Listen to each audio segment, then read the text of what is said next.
everyone, and welcome to Matchbook Flashback. I'm your host, Alec Ogg, and I've got this big collection of old matchbooks I bought at an estate sale. They're here in this big glass jar, and the matchbooks are all different colors and designs from all different times and places.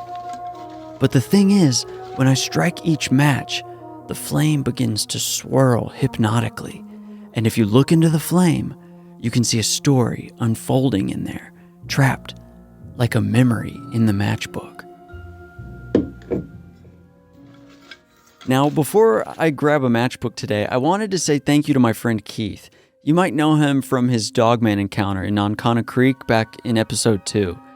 He unfortunately lost his dog last week, and the very next day after he told me about it, I was able to catch this big German Shepherd pit mix in this rough part of town, and it was clearly a stray. It had a lot of big ticks the size of lima beans on it, and it was clearly starving. So we were able to get him in the car and get him back to my house, and then we groomed him, fed him, and started, trying to find a home for him. So the first person I reached out to was Keith, and good old Keith, he immediately adopted him, and Keith even named him Booker as an homage to Matchbook Flashback.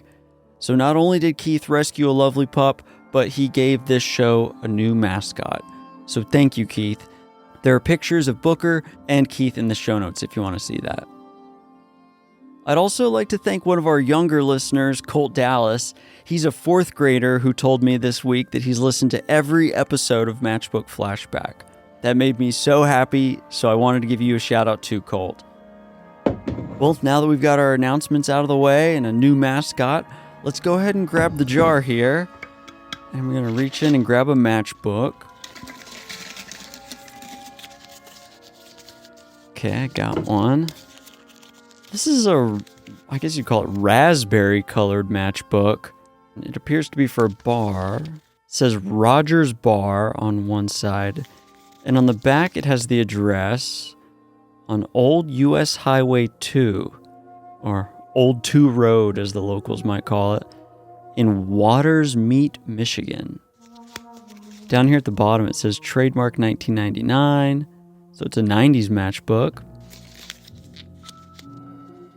Watersmeet, Michigan is way up north in the Upper Peninsula of Michigan, and that US Highway 2 runs right across the peninsula from east to west.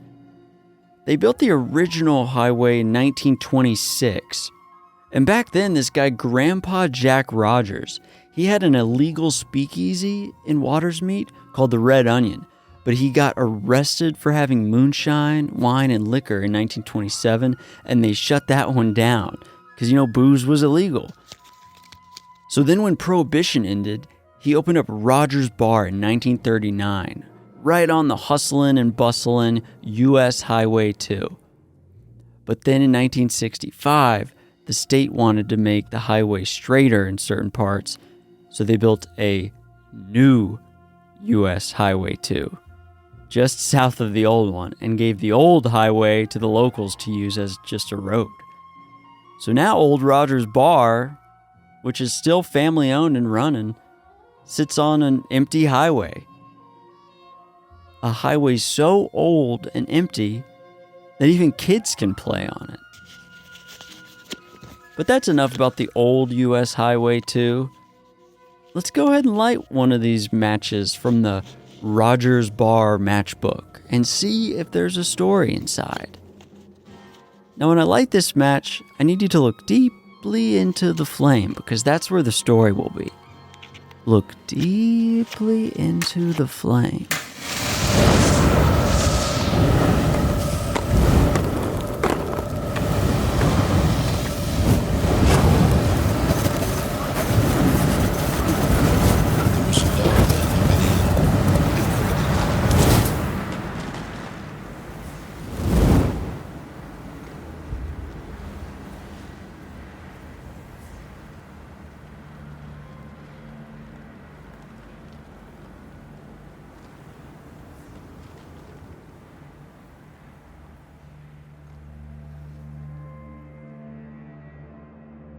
It was something. Was it Dogman? I don't know. there's a lot to it, but also not a lot to it. It's basically cut and dry, but like as it goes on, I like trying to figure out what I saw. And I'm a very scientific person. But this one was the one that I was like trying to solve in the most common sense way possible. So I do have different experiences and I try to come at them analytically. But with some things, there's just no explanation.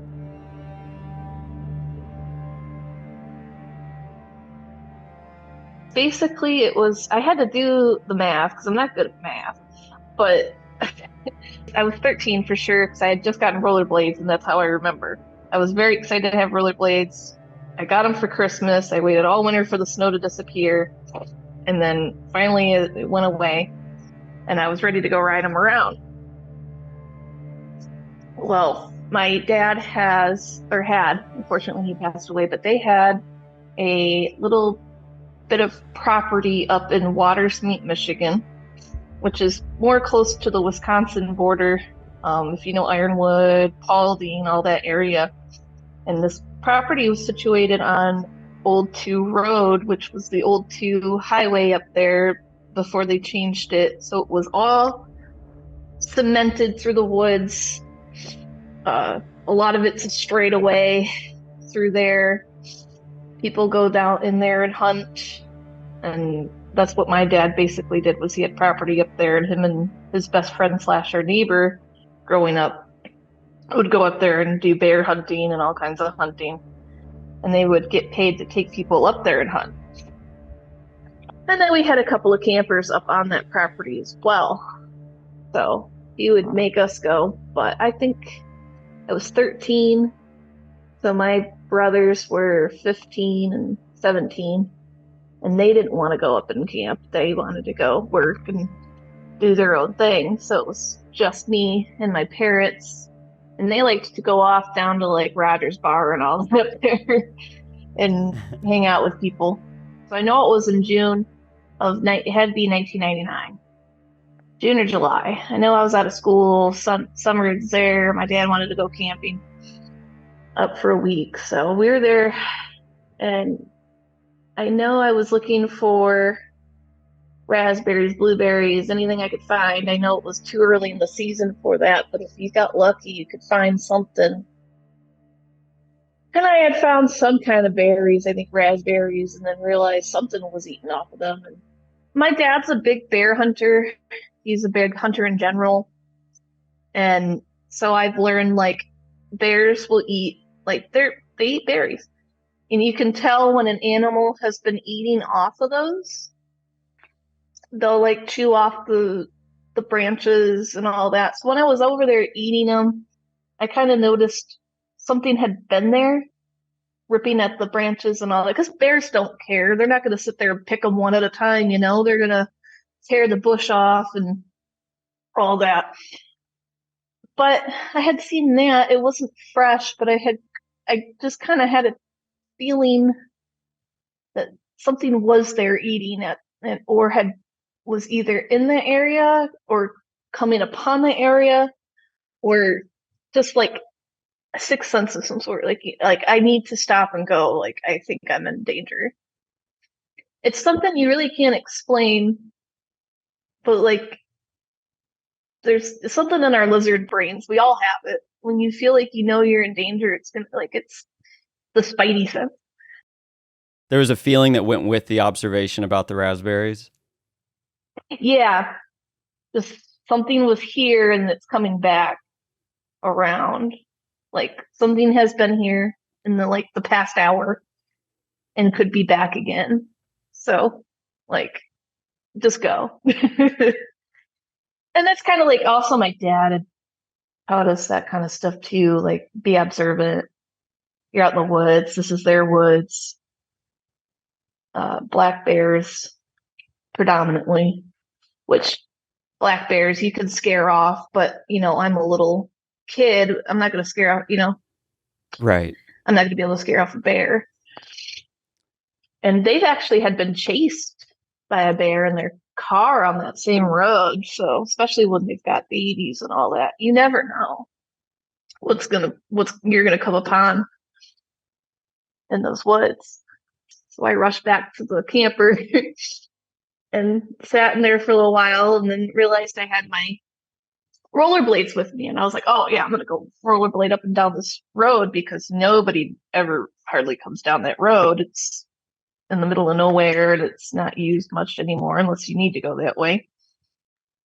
So I'm going up and down the road. I keep going down, trying to see if maybe my parents will come by and and they will see me. And there's a bit of it where it kind of goes up a little bit of a hill, an incline, or yeah, and then slowly goes down. So I went up that little incline and I look off and it's so straight.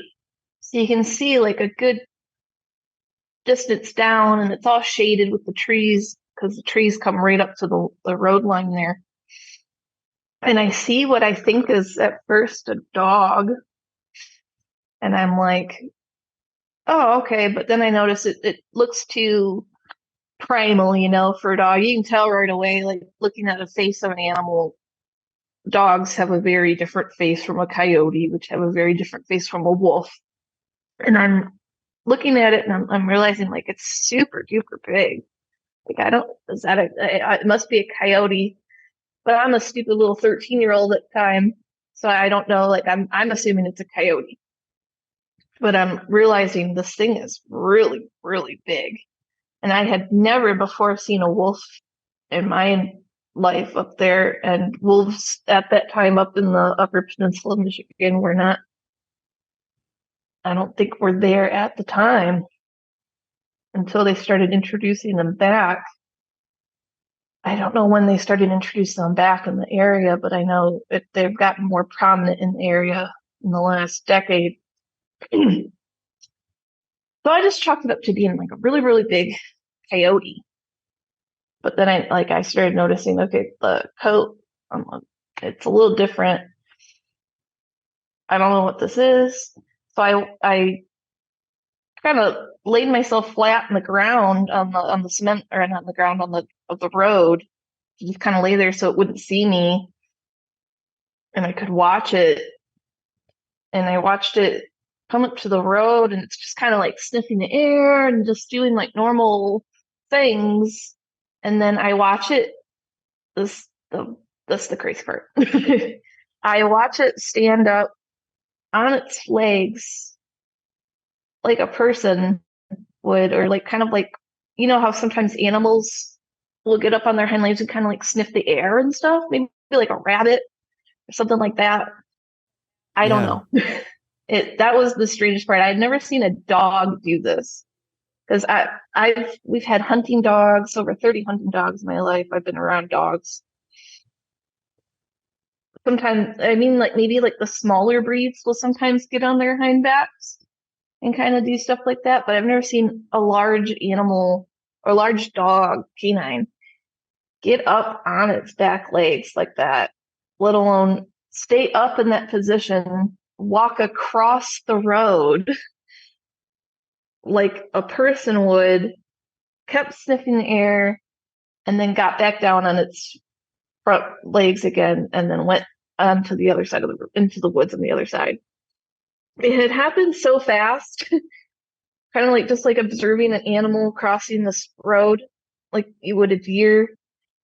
But like in that instance, I'm like, that's the strangest thing I've ever seen. Like, and I'm sitting there like trying to think of any time I've ever seen a dog stand up like that and walk. That's a pretty good distance. It's a 2-lane road.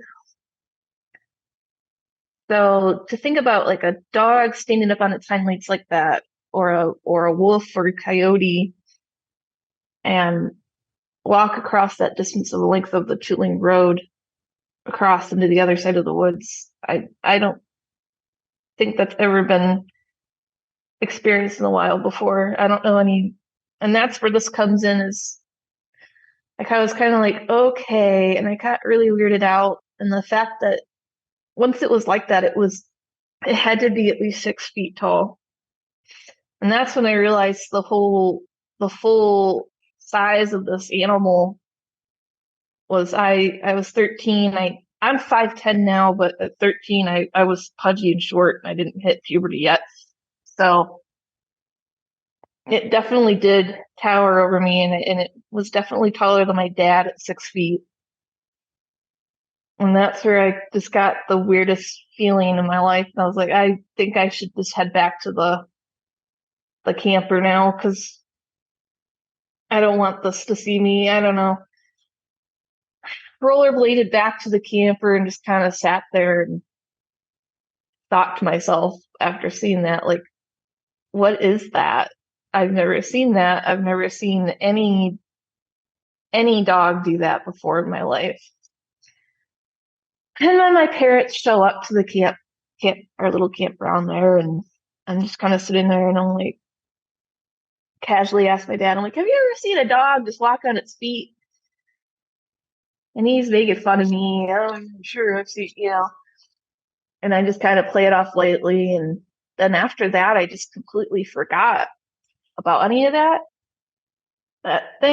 whole thing until about December of that same time. I'm like, oh yeah, that happened. And I got on the computer and old school internet, just trying to what was that? Ask Jeeves. Can dogs stand on their hind legs and walk, and then even like will coyotes stand on their hind legs and walk, or will wolves stand on their hind legs and walk? And of course, nothing popped up. That's a really weird question.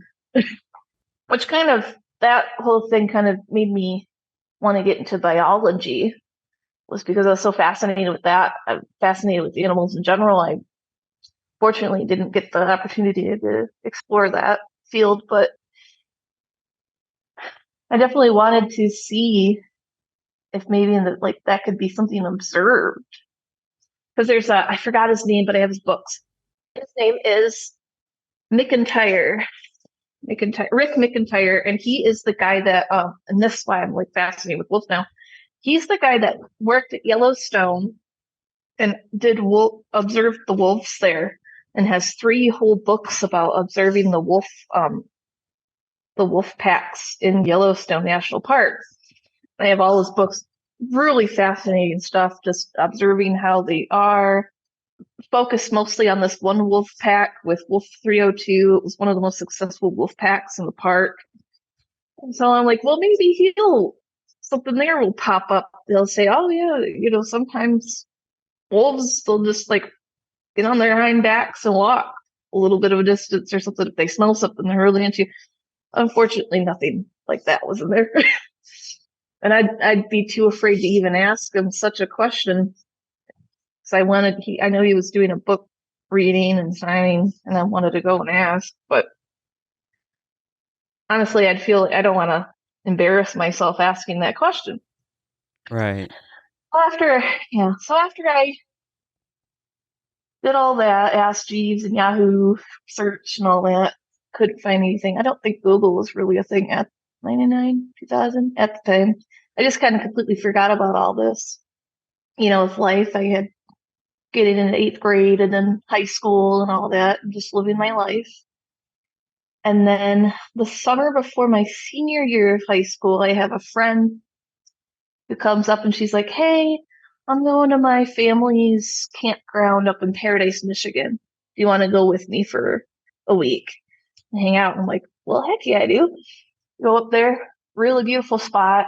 And then you go out in the woods and there's just wild blueberries galore, and they're huge and they're delicious. It really is paradise up there. And it's up on Lake Superior, really pretty. And we're hanging out there, and it's starting to get dark one night. They got the fire going, and one of the moms to the younger kids that were hanging out there goes, hey, you guys want to start doing like ghost stories and all that? And they're all, oh yeah, let's do that. And they're like, oh, play the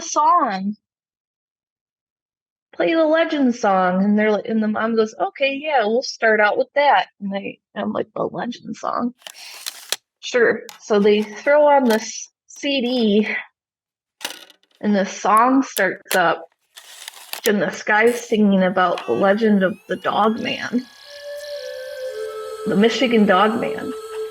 A cool summer morning in early June is when the legend began. At a nameless logging camp in Wexford County where the Manistee River ran.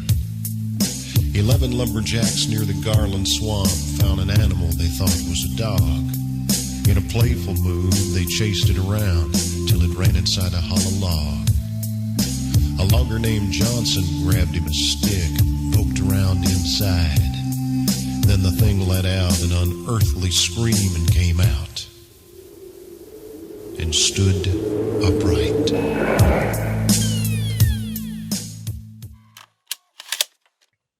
And I'm just sitting there hearing this song about like different sightings throughout the decades.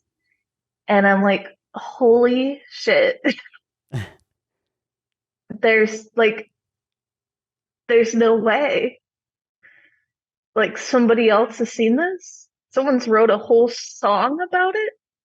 So now that Google's a thing at the time, I looked it up and I had not known this, but this guy over in Traverse City, I have the link to the song. It's on YouTube.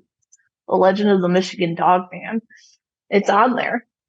He's so sometime in like the late 80s, I think it was the year I was born, 87.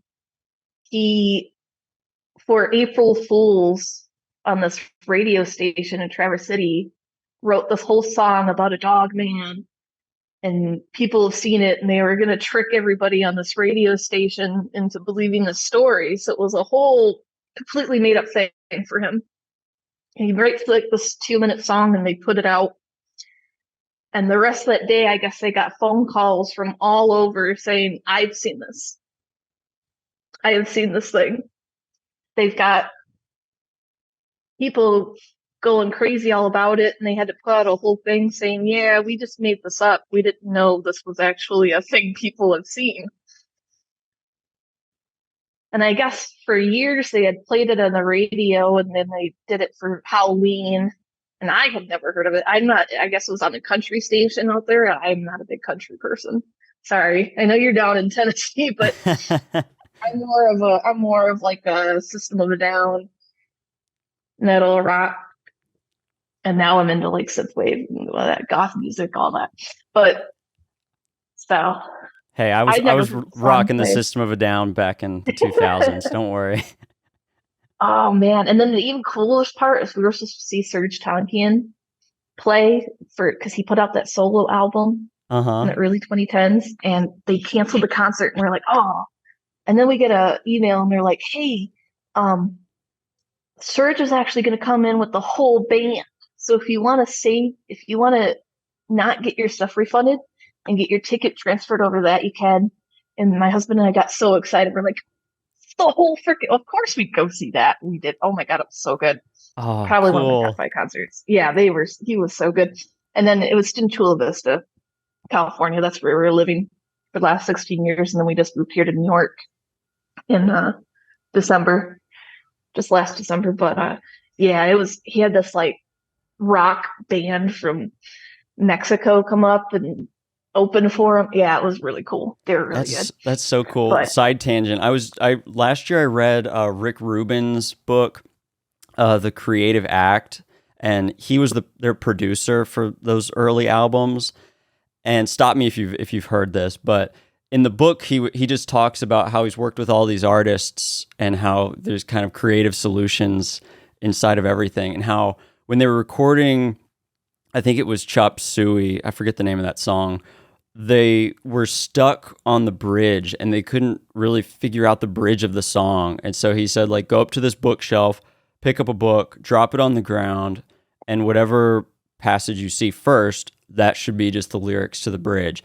And so I guess Serj went up to the bookshelf, grabbed the Bible, dropped it on the floor, and the first line he saw was that, "Why have you forsaken me?" And cool. So that's how they got the lyrics for that bridge. Isn't that interesting?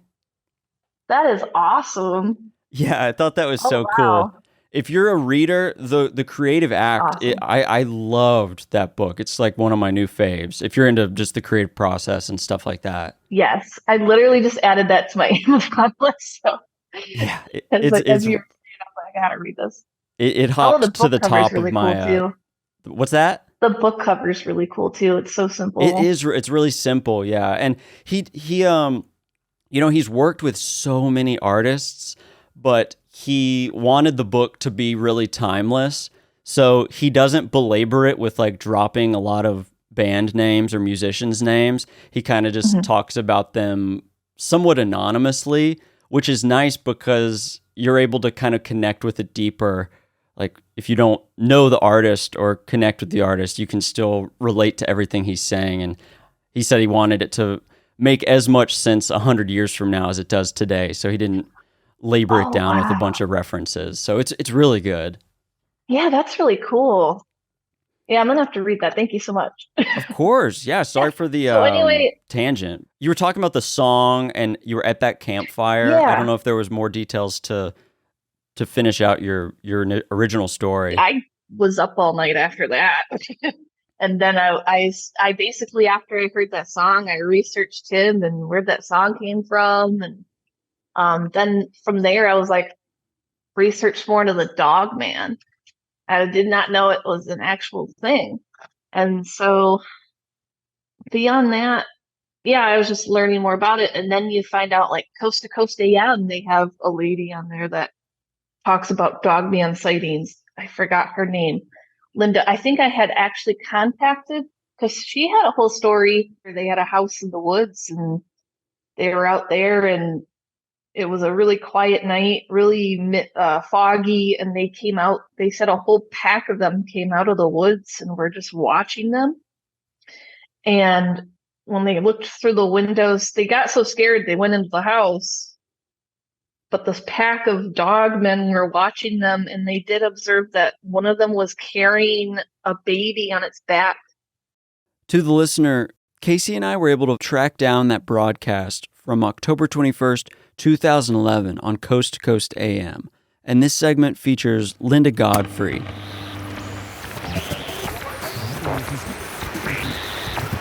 Well, just when I think that I've heard every encounter there is to hear, that all the weird animals have been seen, there's nothing more to be learned, something new always comes up.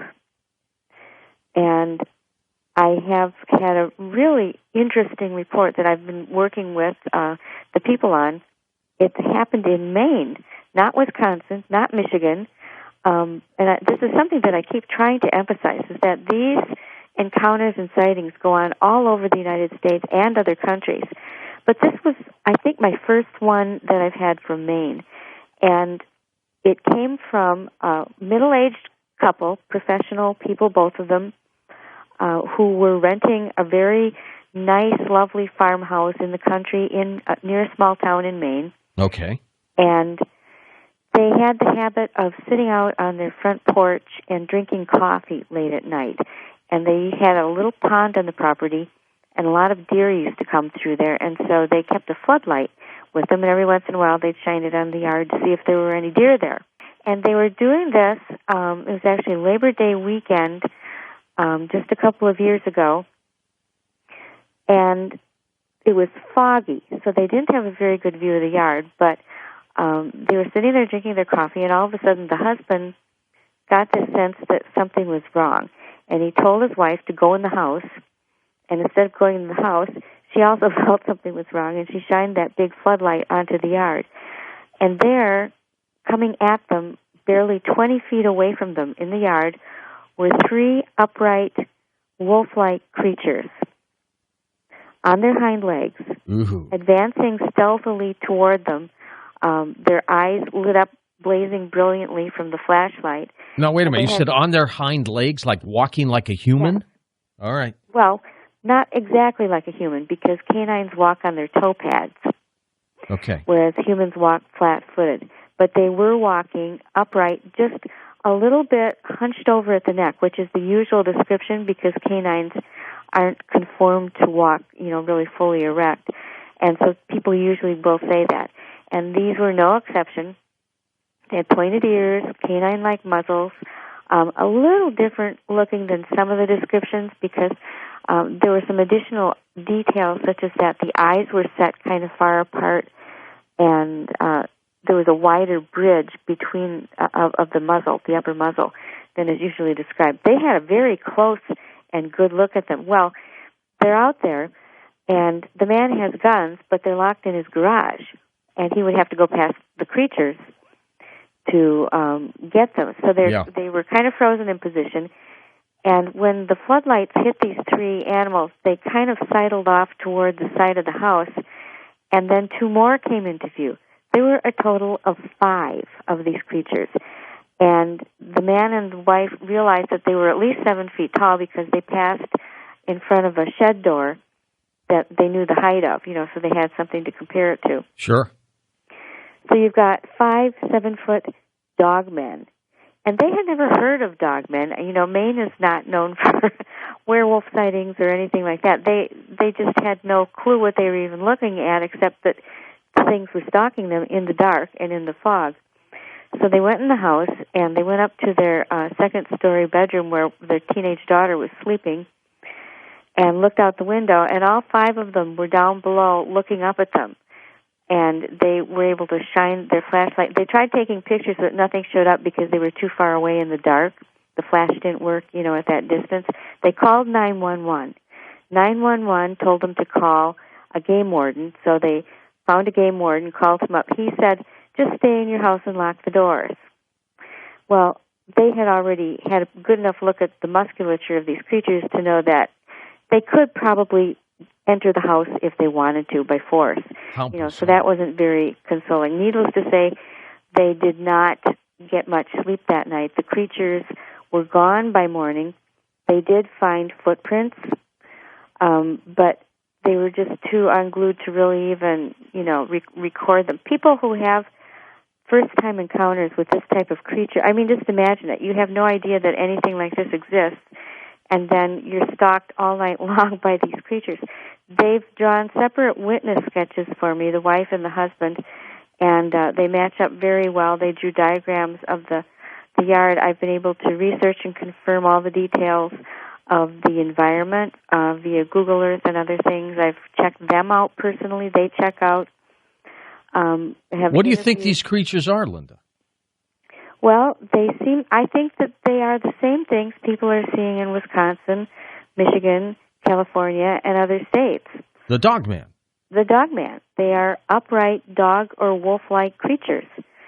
And why they walk upright, I don't know. If they're natural animals, I've been consulting with, our state's top wolf expert. I've written places. I've consulted with the professor who studies the wolves on Isle Royale, read everything I can get my hands on, and I can't find any instance why normal natural wolves would walk upright. The experts all claim that they don't in the wild, and yet they can.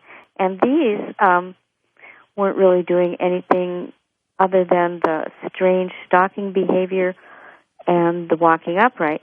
They were still upright, as they watched them down below. And the couple felt that at one point it seemed like there was a pup being carried on its mother's back. They weren't really sure. It was hard to make out the details. That's interesting. Yeah. It really is. Now, did they feel at any point threatened or that these creatures were going to attack them? Yeah, they felt that they were the targets of these creatures and that the creatures wanted to get at them, but that while they were in the house, somehow they couldn't, although they were certainly still aware. They felt that the creatures were aware that they were up there and that they could have if they wanted to, and they were really, really scared. And the guy was really wishing that his guns were not locked outdoors in the garage. Gosh, Linda, this is an incredible story. It really is. If people want more information on this, can they get it from your website? Do you have anything posted yet? I have not posted that one. It's going to be in a new book that I just finished earlier this month that's going to be printed by Penguin Books. Sure. Okay. Well, sounds like we're going to get you back on for that.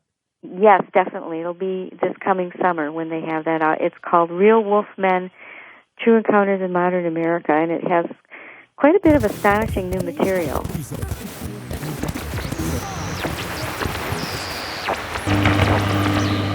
I didn't have like a way to like write down her name real quick, and I wasn't exactly listening to Coast AM in the most legal way, so I didn't have like I didn't have that saved either. Yeah. But I'll have to look it up. I know it was in 2011 she told that story. Goodness. I bet I can dig it up online. Yeah, if I can find it, I'll drop it in. So and here's the even funnier part about all of this is I had seen this. I had tried to find this solution to this, right? Like a scientific solution to this, an answer. Forgot about it, went through high school and all that. And the funniest part about it was my high school principal's son actually wrote a book about the Dogman during this whole time. And I didn't even know. So like around my situation is a song and this whole cryptid being a thing, my principal's son writing a book, and I'm just like a little idiot going through life going, not even knowing any of this was a thing. But I had seen this, and for the longest time, I was like really embarrassed to even tell anybody. The first person I have just told was last year to my mom. Like, I saw this and I don't know what to say, and I tried to research this and I don't have an answer. And she was just kind of like, okay, and then just didn't say anything from there, I think. And that's kind of the response I was worried to get, let alone from my mom, was just like probably worrying about my mental state. Like I can't unsee what I saw. I saw something like I saw a canine of some sort, whether a wolf or a coyote or something really huge, sniff the air, stand up on its hind legs, walk across the road, go back down on its legs, go back into the woods. What is this, a dog man? That's my only answer to it, because I can't find anything with any biologists or any experts in wild canines or anything to say this. We've seen this displayed in this species. They'll do this. They'll get like a smell, and it'll compel them to stand up on their legs for a certain amount of time. There's no anything in research that I can find that any expert in the field has observed this. Yeah, you saw it, and you were seeking out a logical explanation for it, and you just currently haven't found one. You're not like, I saw a dog man. I don't do drugs. My drug is coffee. I'm not crazy. I was 13 at the time. And I'm not, and then that's the other thing is like, I'm not like seeking monetary anything for the story. I'm not seeking anything. In fact, I don't want people to know it was me that saw it. So just because I don't want people to make fun of me or think I'm trying to do something. So yeah, I understand. Yeah. Do you mind, Kate? I can edit out if I say your name here, but you said you wanted to rename. You're like, I want to remain anonymous, and I'm like, Casey, do you mind if I ask? Immediately used your name. I don't mind the name Casey. I don't think anyone's gonna. Okay. I could be Stacy for all anyone knows. So. When you were on this road and you said you were kind of up on an incline, you're looking somewhat down towards this creature. It's kind of weird. It's like it inclines a little bit on the road, and then once you get up that, it very tinily slopes. So I was kind of like just coming over that, but it's like kind of like the optical illusion where that hill looks bigger than it is. But like once you get to it, it's kind of like a little slip. So I was kind of like just coming over that, but it had just covered away. It had just been enough hill to where you couldn't see over it once you got up that, and then it slopes down like a nice ramp on that other side of that road on Old 2. I can't remember if we go past Rogers Bar first or if we were before Rogers Bar. But if you look that up in Watersmeet, it's near that Rogers Bar area because that's where everyone hung out. They had good pizza and stuff. So that's how I remember that road. I just can't remember if we left. I just can't remember going to our campground if we passed Rogers Bar first or if we had to drive farther past the campground to Rogers Bar. My brain's really tired. No, that's totally fine. It's been so long since I've been up there, so where you were, do you have any impression of how far away the creature was? Like if you were to plop kind of a football field down, do you know if it was way past a football field or if it would have been halfway? I don't know if that's a good measurement for you. That helps me because with my brain, I think a little different with the ADHD and all that. So I'm with you. That actually does help. I would say half the length of a football field. It was close enough to see, like, you could see, like, the eyes were straight in the face, like a wolf, like a wolf or a coyote. So I could see like that kind of features, and I could see the fur was like a gray wolf kind of fur. Now that I have researched all this and be like, oh yeah, that's kind of like a gray wolf type of pattern. So I was close enough to see like a pattern, but like not close enough where it would see me, I guess. Right. If it was looking around, like I think I had the advantage where I saw it before it saw me and tried to kind of like lay down and just not move, just to kind of as best as I could to hide myself on a road. Yeah, I want to ask you more about. As I said, I was a kid. Yeah, I want to ask you more about you laying down, but first I was going to ask. You were saying it looks like the coloration was sort of like a gray wolf. Yeah. Does that mean gray as in it had like white underneath and grayish and tannish mixed in, or what how would you describe it? Like the typical gray wolf species. It did have a little bit of brown. Like if you see it's got like the brown, gray, white pattern to it.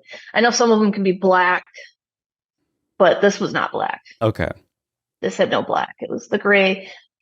You know what? Honestly, like my Siberian Husky, it had the gray, and that's probably why he gets confused. You know, that pattern that you will see on like the grayish white Huskies with the back and all that, with some darkish on the back. Okay. Yeah. But not like gray as in you'd see a fully gray cat. It wasn't that color? No. Okay. Not like that. Yeah, it was like a natural wolf coat, which is kind of like I'm pretty sure I'm referencing the gray wolf for the fact that because I thought it was a coyote at first. And I know those do mix together. So like the coyote, it has to be the gray wolf coat because that's the one most closest to the typical coyote coat. Yeah, I follow you. Where if you look at the coyote, it's also got like the darker back where it tapers off into the gray and then the brown. But I knew with the coyote, it's got a much beakier nose. You know what I mean? Like pointier face than the wolf. And that's what I knew. I was like, it can't really be a coyote. It doesn't. It's got a more like broader nose, like a dog. So it didn't have like a humanoid face, which I've seen some depictions of. It had like a dog, normal canine face. It just like happened to stand up and walk across the road. Would you describe the snout as more like a pit bull or a chow, like a stumpy nose, or more like a German Shepherd wolf? Like the wolf. Okay, wolf. Like a wolf. Okay. That's one too, German Shepherd. And living in California, a lot of people mix up German Shepherds with coyote, and coyotes get mixed up with. So definitely like that face. Okay, and the ears were up? Yep, just normal like an ear, like a wolf. That's the thing that has bugged me is there was no like humanoid features of this canine.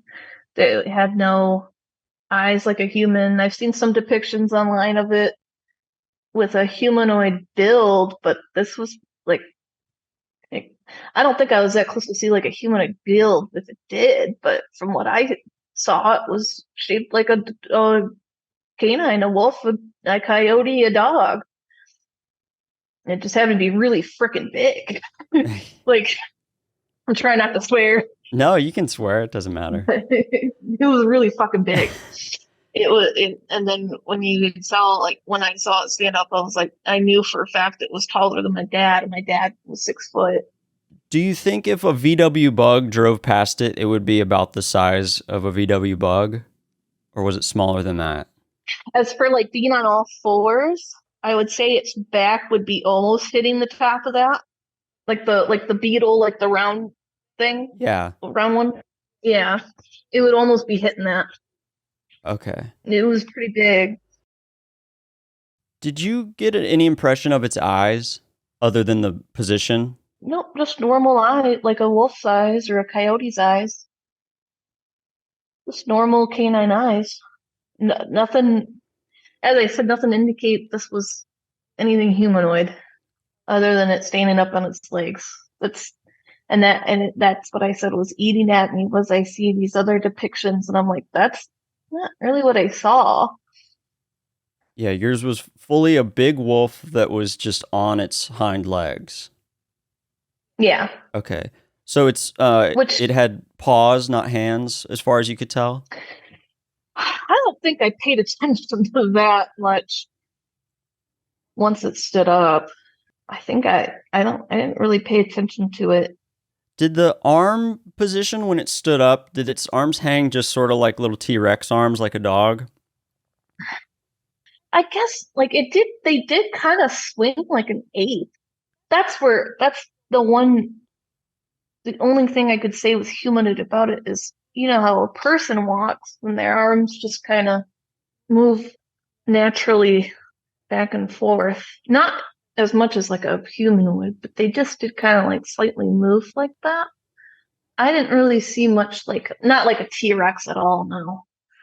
Okay, so the paw/hands were down closer to the waist while it was moving. They weren't perched up at its chest. Yes, they weren't up at the chest.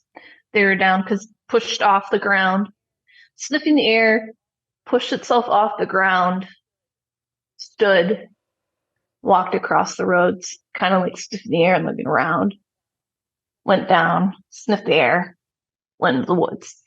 And as far as you could tell, the feet were just back paws? Yes. I didn't really look at the paws so much.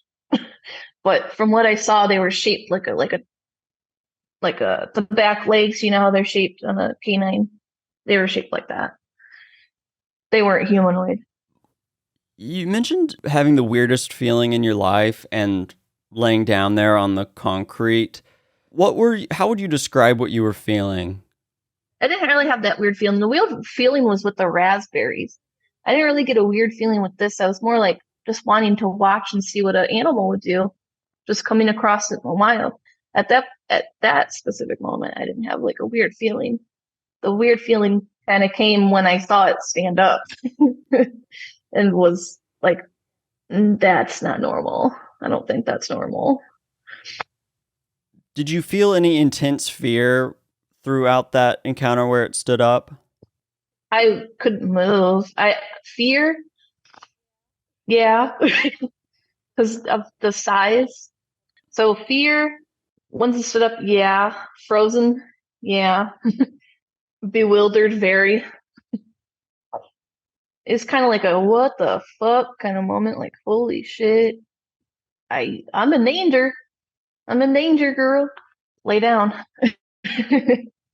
Going into pure kind of just conjecture and speculation on my part, it's interesting. I've heard some of these encounters where people often see it sniff, and then it stands up. And I've heard some people kind of think that they smell the human first and they know that a human is around. And so then they stand up because they figure, okay, the human's probably looking at me and I want to scare it. And that's part of the whole sniffing and then walking because they think, I don't know if that's has any truth to it, but I feel like I just like came upon it on like its random day. Like it was just going through its day and I just happened to be there. I try to remember it as best as I could. I'm glad you brought up the hands though, because that's something I know I didn't look at.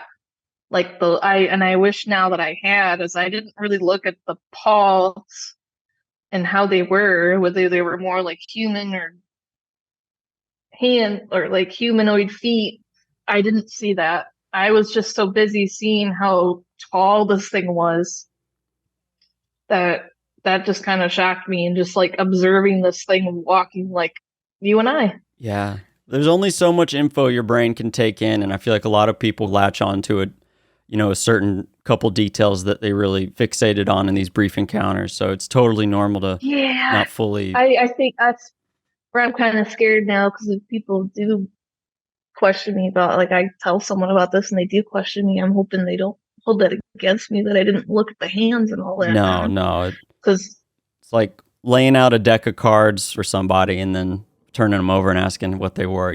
People usually can remember one or two, but just because they don't remember all of them doesn't mean they didn't look at the cards. Yeah, but that's just one big thing I want to say is I did not have I felt like I was observing an animal as you would any other animal. I didn't feel like that intense fear like people are saying. It just felt like I just happened to be there on like this Dogman's day looking for food.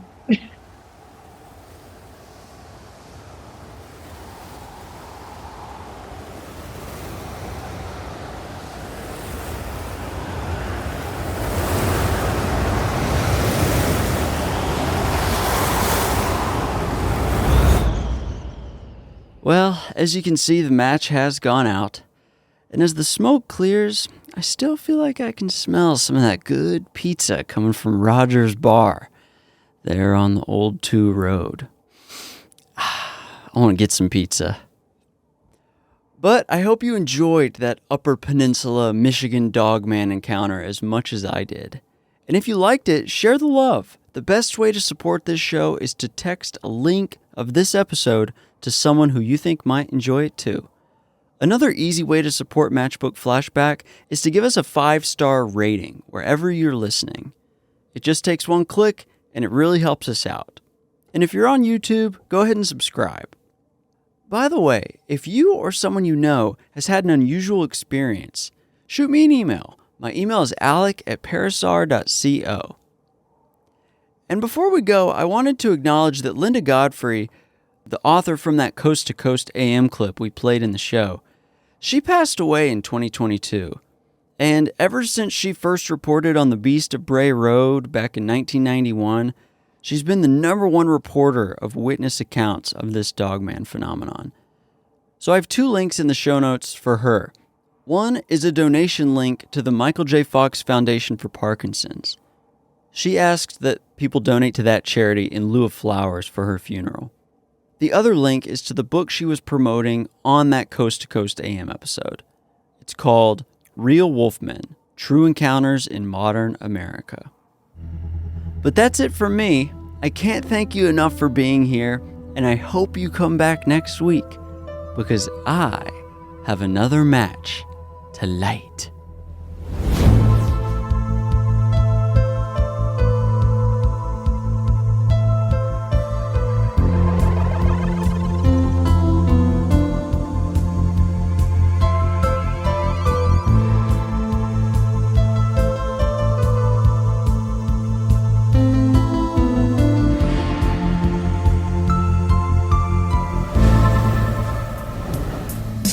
So far this year, no stories have appeared. Have the dogmen gone away? Have they disappeared? Soon enough, I guess we'll know, 'cause this is the time to fear. For another 10 years has come around. The 7th year is here. And somewhere in the Northwoods darkness, a creature walks upright. And the best advice you may ever get